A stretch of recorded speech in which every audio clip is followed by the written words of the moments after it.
Welcome back to Just Giants with Grump and the Cranky Fan, the best damn podcast for the best damn football team. I am your host, the Football Grump. With me, as always, through thick and thin, is Mike, the Cranky Fan, and I am sick. It finally hit me. Everybody I knew has been sick for like 2 months. I woke up. I kind of fell asleep on my living room floor a little bit last night, which is not usually a good sign for how you're feeling. And then I woke up kind of feeling crappy. So this is going to be on the shorter side, but I don't think that there's a ton to talk about. You know, the Giants' playoff hopes have been completely eliminated. I believe they're currently slated to pick 5th in the draft. So that's kind of where we are. And I personally don't like doing draft stuff while the season is still ongoing. There's bowl games. College players can get hurt. There's a combine. There's a lot that can still happen that will change the entire thing. You know, remember last year, Jalen Hyatt was a number 1 pick and, you know, whatever. And we don't know where we're drafting it either. I mean, let's see where we're drafting. Are we going to draft 5th? Are we going to draft 10th? Are we going to trade? We don't know any of these things yet. So, let's talk about that when it's time to talk about it. There are topics that obviously are media influenced and, being promoted a lot. We'll definitely give our opinions on these things, but we're just playing out the string, unfortunately. And it's another year of Giant football where, we have meaningless games at the end of December. It sucks, but it's reality. I mean, there's only 2 weeks left. This happens to 50% of teams, or whatever, 30%. It's not an uncommon thing. It just happens to us. It's a common thing. Absolutely. I mean, I'm not denying that, but I mean, it's like this isn't week 10. This is week 17. So it happens. We eliminated in week 16 is not the worst thing we've ever done. And to be quite honest, while this season was basically over 7 weeks ago, there's been a lot to talk about this team for the last month and a half. It's not been just, let's just start thinking about the draft. I mean, we've had, Tommy DeVito mania. We've had Coachgate. We've had all of these different things happening, that have at least made it somewhat interesting to at least discuss this team, if not really focusing on a potential playoff run. Well, I mean, that's like recent stories. I would say the whole year had plenty of stories. I mean, like the absolute collapse of Daniel Jones. I would say Evan Neal's failure to put a step forward. There were plenty of really good stories this whole year. So this wasn't like a total waste. No, I'm just talking about the time when the season was basically over and irrelevant. We had a lot to keep us occupied and interested in other than just what was on the field. Yeah. Playing in the Rams again Sunday at home, New Year's Day. Have we played the Rams 3 times in the last 5 years or something? It feels like it. And it feels like every time we have, it's something where it's either right around holiday time or I couldn't go to the game. So, another one where we're playing our friends from the West Coast. We had one. We won't be there again this week for the game either. Yeah. Well, at this point, I might not be anywhere on Sunday. Who knows? But yeah, we had one game at home a couple years back. I remember there was a guy sitting in front of me with a 3-digit jersey on, a custom 3-digit jersey. He told me it was his his area code in LA. I was like, okay, that's still weird. And you weren't at that one. That's right. I remember now. You were not at that one. Then we had the game at SoFi. That was last year, right? Yeah, that game, I remember that game. I was in St. Louis coming back from a miserable Gator loss, which is another recurring theme of my life. But yeah, I specifically remember those. Yeah, watching these games in airports and or planes and being ready just to turn it off and moving on with my life. Just weird. But I mean, that's kind of the way the NFL schedule happens. Most interesting thing for me is you can really get a sense of where these two teams are at by looking at the injury report. Right, so the Rams have 2 guys in the injury report. They're 8-7 and in second place in the NFC West. The Giants are officially out, and all of a sudden, the injury report has a lot of very key players that were limited. Saquon Barkley, you know what I mean. The injury list has always been long. We've complained about that I think every year for like 1 billion years. But I think it's less about the length, and it's the like all of a sudden Wandale's got a quad injury, JMS has a shoulder injury, Dory has an ankle injury. When did that happen? You know what I mean? Like I find that Saquon has an elbow thing, and I'm not saying that these injuries didn't exist. I'm saying if they were limited in practice last week, I missed it. Yeah, and I guess if we're thinking about the long term future of this team, if these guys are not 100% and everybody gets banged up late in the year, I guess the cadence is you have to put it on a report, but all of a sudden they just don't play, or play very limited, snaps in an actual game. So this doesn't surprise me at all. It just has to be more. There's more sunshine that's kind of shown on this now with these reports, for gambling purposes and whatnot. Right. I think it's just the clearest indicator of where these two teams are at in Week 17. Like, the Rams clearly have a shot. The Giants clearly don't, and both teams seem to know it. Yeah. I guess the interesting this week is that Brian Daboll is rolling with Tyrod Taylor this week instead of Tommy DeVito. I personally don't find this very interesting. I think that I've been very even keel and steady with my analysis of Tommy DeVito. And while Jordan Renan may say Tyrod Taylor will not be here next year, it doesn't really make a ton of sense to play him. Tommy DeVito most likely will, if for no other reason other than he's cheap and he has already started a relationship with the coach and knows the system. So it makes more sense to play Tommy DeVito. But I think at a certain point, there is only, like, he didn't belong on an NFL field for a regular season game this year at all. And I think that they had to do it. They worked around it. They made things work. But there was always going to be a point where it's like he needs a lot of time before he'll be effective. He's going to hit a wall. And they hit it. Like, he can do each thing individually with moving the pocket, keeping eyes downfield, and delivering throws. He can't do all three very quickly. So when things break down, he falls apart. He's probably been it's really hard to tell what he can and can't do also because we don't know what he's being told and we don't know what's being schemed. So it appears that last week and other weeks when there's been pressure on the quarterback or there's been fear of a pass rush, the game plan was a lot of checkdowns and a lot of running. The Green Bay game is the exception because there was no pass rush. They were comfortable with him throwing down the field. So it's not an ability thing. It's just a time thing. I don't think it makes any sense to play Tommy DeVito this week. I really don't. I think that he will likely get hurt. The only argument I can make is the same argument I made weeks ago, which is Tyrod Taylor is more useful off the bench than Tommy DeVito is. And if you're at all worried that Tyrod's going to get hurt, then you should go with Tom. But it's been weeks, right? Oh, yeah. I mean, I have a lot of thoughts on this subject, actually. If you just look for it on the surface, if you are going to take potentially 7 weeks to see, quote unquote, what you have in a guy who might someday be your backup quarterback, that seems extremely excessive to me. And I think the only reason Tommy DeVito was playing as long as he did was because they actually were winning games, which not really was directly a result of him. I think we played some very poor teams. I think we got caught some breaks. I think the Green Bay defensive scheme was one that allowed Tommy DeVito to be more successful than if other, coordinators might have, schematically, handled themselves against him. But I think that if, let's say we had lost 2 of those 3 games, I think the switch would have happened a lot sooner. I think he kind of stayed with. It's hard to justify against your fans, I'm going to bench this guy when they're actually kind of winning. A lot of fans are simpletons and they just see wins and losses. That's all they care about. But I really think the reason why this is happening now, I think it's deeper than that. I don't think it's a question necessarily of trying to win games. I think this is a message to that locker room to say, something, the best player is going to play. The best team is going to go out there to play. We are going to try to win that way. But I really think this is also a message to Wink Martindale and the coaching staff. We covered in the last episode about, the comments that Wink made. And I almost think this is sort of an olive branch to Wink from Daboll. Whatever their, personal feelings are from each other, Wink Martindale is a very good defensive coordinator. And Wink Martindale not being on this team next year, if it's because of personality conflicts, makes this team weaker. Now, we don't know who they would hire after the fact, but I think that Daboll realizes that, the best chance to, if not necessarily win, but have the offense carry their weight more is with Tyrod Taylor.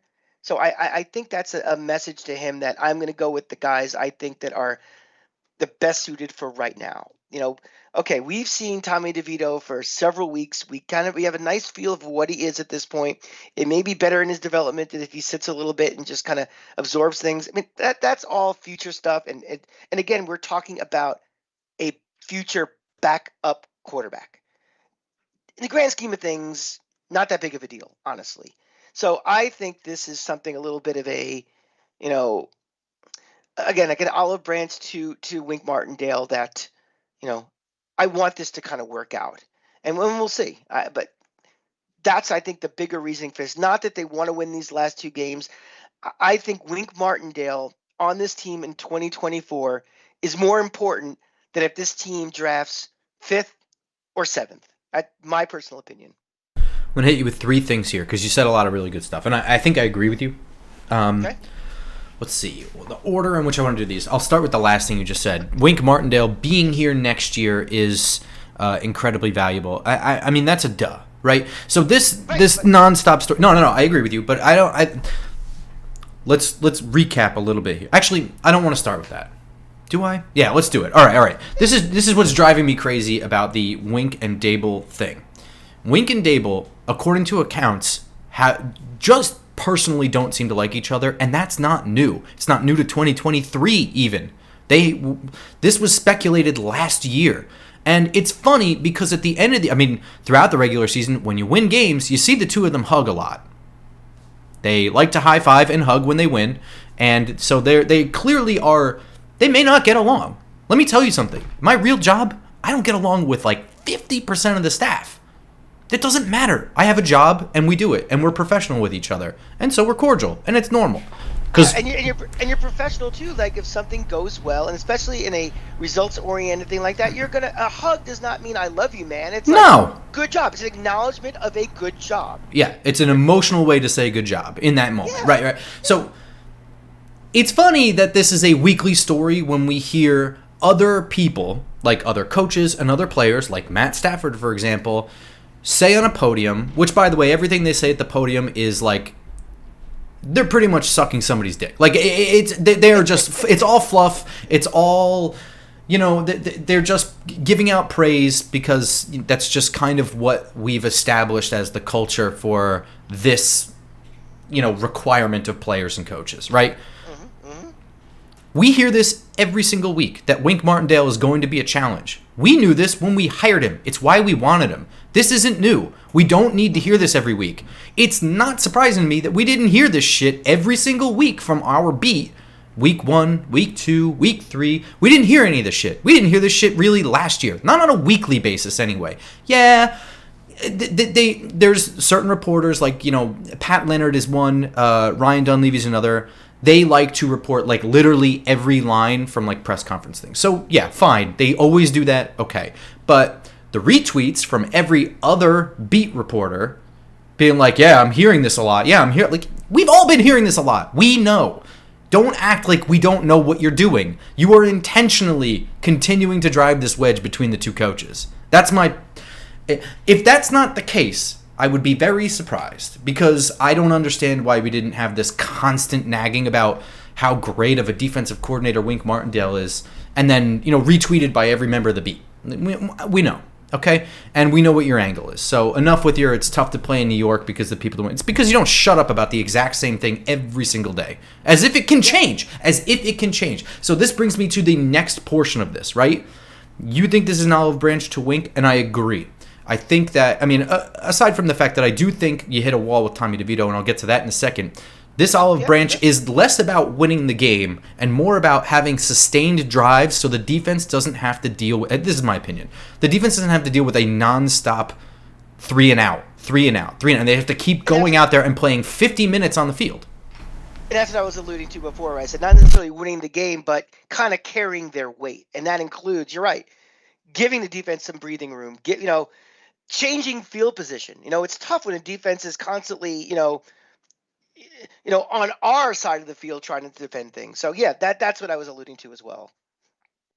Yeah, and then the final thing here with Tommy DeVito, like I said, they've been able to scheme around his deficiencies to get through what they had to get through. They rolled with him when Tyrod was available and got, I don't want to say lucky. Maybe they knew. Maybe they knew the Packers were going to ease up on defense. They weren't going to pressure him because it's just not really what Joe Barry does. I have no idea. But I do want to throw some credit to the coaches. They do game plan every single week with a lot of deficiencies, right? Like I said, it's not going to get better. Like they have what they have right now. And if it were because they benched Daniel Jones because he's no good, you could blame the offensive staff all you want. But that's not what happened. Too many really important players got hurt to the point where this season is just over. It just is. And it was cool when we hung around, but you and I knew we weren't going to win out. We're going to beat Philly twice, Tyrod or Tommy DeVito. And I know we came close last week and whatever. Do not forget that the Eagles were losing that game, not us winning it. Yeah. And yes, any given Sunday, and if they did lose that game, and if, I just didn't, I don't believe it. It would have been cool, but it wasn't going to get better. And when they couldn't game plan around him anymore, when they had to bench him, that's the situation that they're in for Week 17 and Week 18. It doesn't make sense. You're not developing Tommy DeVito by throwing him in the fire. He doesn't need to be in the fire anymore. Don't try to do it that way. He needs time to just run a practice. Give him a summer. Let him work on his mechanics. You know what I mean? Like that kind of thing. This is not going to help his development. I think it actually could be detrimental to his development. Right, because remember, when you're going through practice, the limited amount of practice they have during game week is spent preparing for the next opponent. We are not working on footwork. We are not working on decision making. We are like, okay, this defense is going to do this. Their strong side linebacker will be here. They'll do this. This is how we need to attack this. We're not worrying about fundamentals or getting you up to speed to be a professional quarterback. So, yeah, I agree with you. And the last thing I think I really have on the Wink and Daboll thing, and I might have said this already, but I think the key point here is at the end of last year, they personally didn't like each other. That was already known, at least to some people. And yet, they spent their first-round draft pick on defense. They went out and they grabbed Bobby Okereke for this defense. They went and they got very specific Wink Martindale pieces for this defense. And, obviously he was the coach. Of course you would do that. But they gave him the first overall. I mean, they could have went a lot of different ways with that first pick. They didn't need to get Deonte Banks. There were arguments that it could have been a bunch of other people. So they prioritized what Wink had. And they already didn't like each other. To me, I do think that there's probably some coaching disagreements between Wink and Daboll. I also think that at a certain point, once the season started, they had passed a certain point of no return. Do you agree with that? Like, there was no fixing the fact that they had not prioritized O-line depth. Too late for that. You're not going to sign someone week one that's going to come in there and replace Andrew Thomas. You know what I mean? Evan Neal not progressing. You don't have a backup. You have nothing but Matt Parrott. That wasn't going to help. You know what I mean? Like, I do think that there's a certain percentage that was just, once the season starts, we're rolling, and if something happens, we're screwed. And in a worst case scenario happened on health and ineffectiveness and everything else. Yeah. I know that this has already been mentioned, but I do think that Wink's displeasures will probably be assuaged by like getting rid of people like the special teams coordinator that always puts the defense in a bad position. An offensive line coach that does not seem to develop offensive line talent at all. With I guess the exception of Andrew Thomas, though I think he's just really good. I think you might also see in this offseason some names that you wouldn't expect to be gone, or maybe you do expect to be gone, who play. And if Wink is, if we're trying, Wink may just say, enough of Xavier McKinney and his comments, or enough of somebody who's a veteran on this team we think is safe. They may be gone. It's just like I don't want to deal with these people anymore. And again, at some point, how long do you placate? I mean, he's only a defensive coordinator. At some point, it's enough is enough, maybe. But I think you're still going to see some more. I think you're going to see one more opportunity this offseason to try to make things right, where there can be a relationship where they can coexist and Wink can do what he wants to do for him to be successful. So, I'll be very curious on some of these moves we see in the offseason that might be head scratchers on the surface, but it might be going back to the, make Wink happy, and maybe Wink's just a prima donna too, that everything has to go his way or else he pouts and moans. We don't know. Yeah, I mean, it's possible, but I'm sure that there's I'm sure that we could do a 2-hour episode if we had all the information of everything that goes into this story. And I don't think anyone on earth will ever get that other than the wives of those two guys. If that. Yeah. I agree. But the bottom line is, he could have been gone last year. He's still here. And we will find out very quickly if he'll be here in 2024. And if you don't hear that he's launched relatively quickly after this season is over, he's staying. And if he's staying, they're building around the defense that he wants. That's all we really can say for right now, because everything else is just conjecture and we don't know. But now it's, we're a couple of weeks away from this season mercifully being over and moves being made for the future of this team that we can actually quantify and say this is what's happening. So what would your reaction be? Like, what is your thought process if Wink is let go at the end of the season? Let's just say that. Like, not gets another job, like is let go. What is your initial reaction to that? Where does your brain go? My brain goes, I'd prefer not, but I guess if the situation requires that if Daboll felt that they had to get rid of him because of personality things, so be it. I'll wait and see who we replace him with before I'm like, oh, okay, all right, we'll replace someone of similar success, skill set, type of defense he wants to run, where it's like, all right, well, the next guy comes in, I can live with it. If all of a sudden, if a hire comes in that's not exactly going to make me do cartwheels or something, then I'll have a different opinion about it. But I tend to think he's going to be back next year. I really do. I'd be like maybe 51% surprised to 49% not surprised. I agree. I'm pretty sure he's going to be back next year. I think that they have some grievances, and that is what it is. But I think most of the worst of it, in my opinion, is getting the media involved. And when was the last time that we saw that? Was that a couple weeks ago? The media thing about it? No. Not the media reporting on it, but Wink speaking to the media and saying more than he should.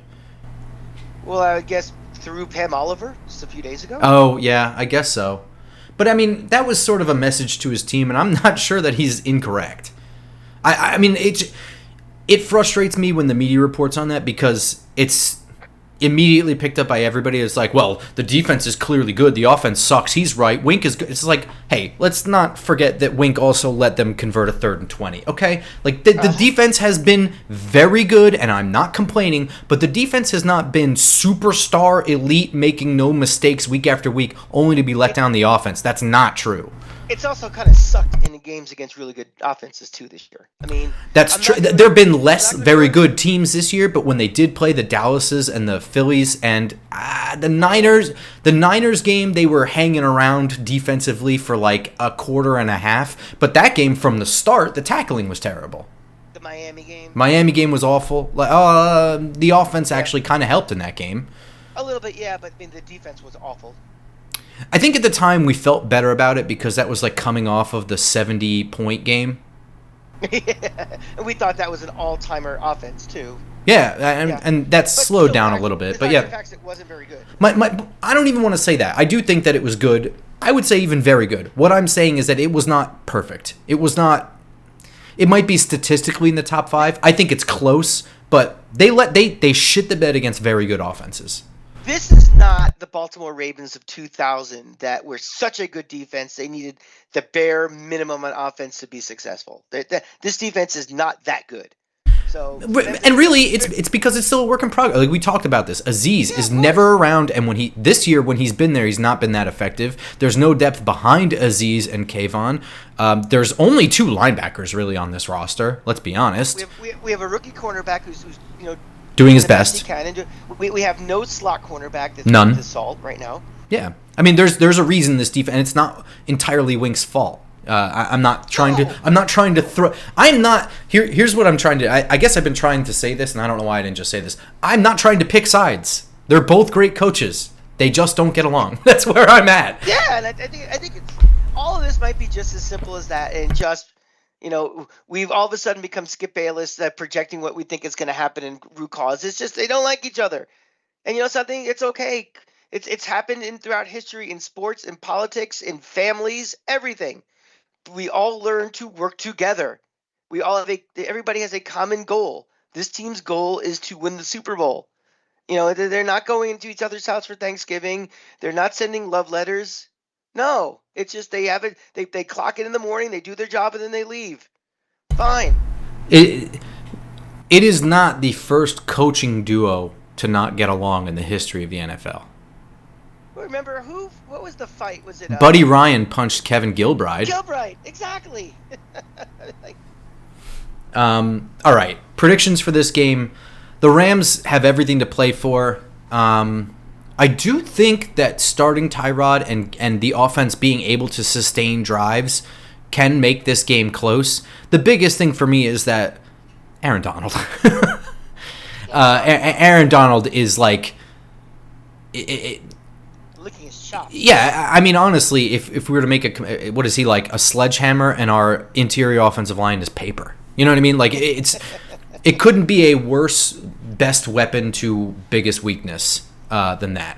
And Tyrod, when he escapes the pocket, in my opinion, is not great.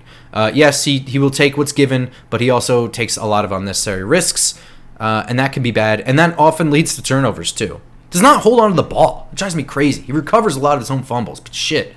I think this game is a mess, and I think we lose something like 28-17. I think you're going to have a half-empty Meadowlands, because remember, it's also New Year's Eve. Grump and I won't be there. Again, we have tickets available. If you're interested, contact either one of us. Now that we sold, what a great experience it's going to be.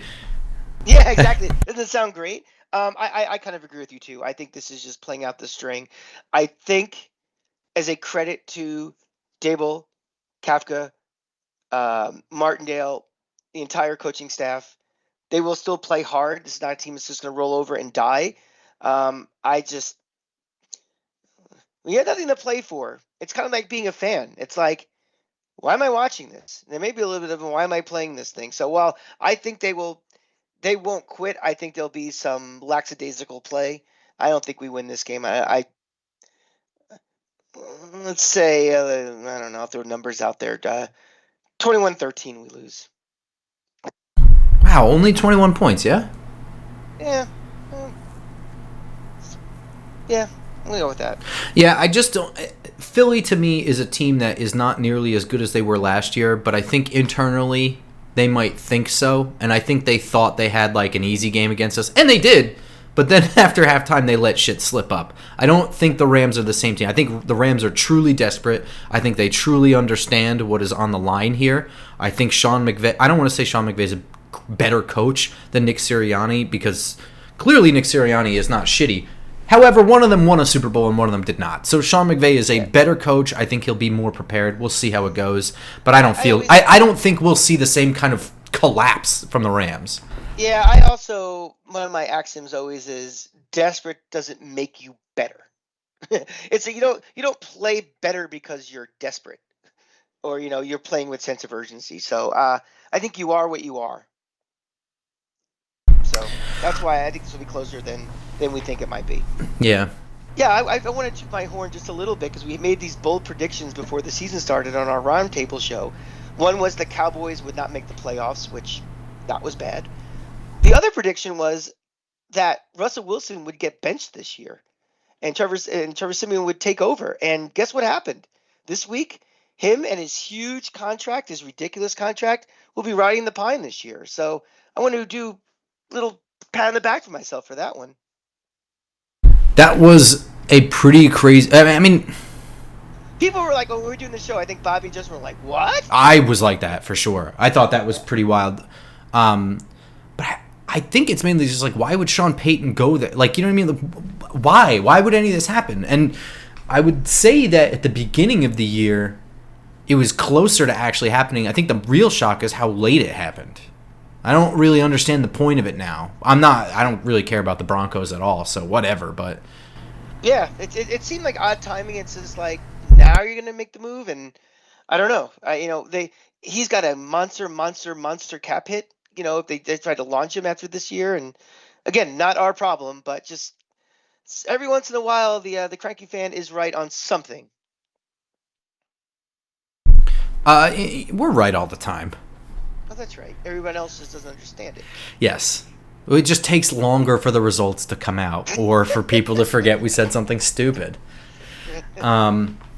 That's going to do it for this episode. I apologize for it being short. I am sick. If this were going to be more of a game, I would have toughed it out, but I would rather just get better. So our last show of the year, Grump. Thank no, you it's to not. Everybody. What do you mean?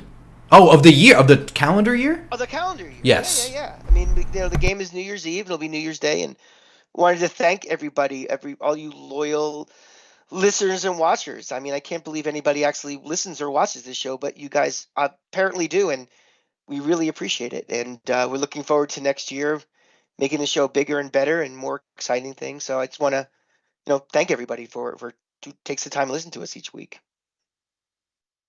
Yeah, I want to thank all of you for listening and watching. Lots of really great comments that we've gotten on the show. Dom C, who's a Jets fan too, went ahead and said that we were one of the best sports or football podcasts, which is a huge compliment. Because honestly, I think we just get up here and we talk. Like, I have bullet points, but this is mostly just you and I shooting shit.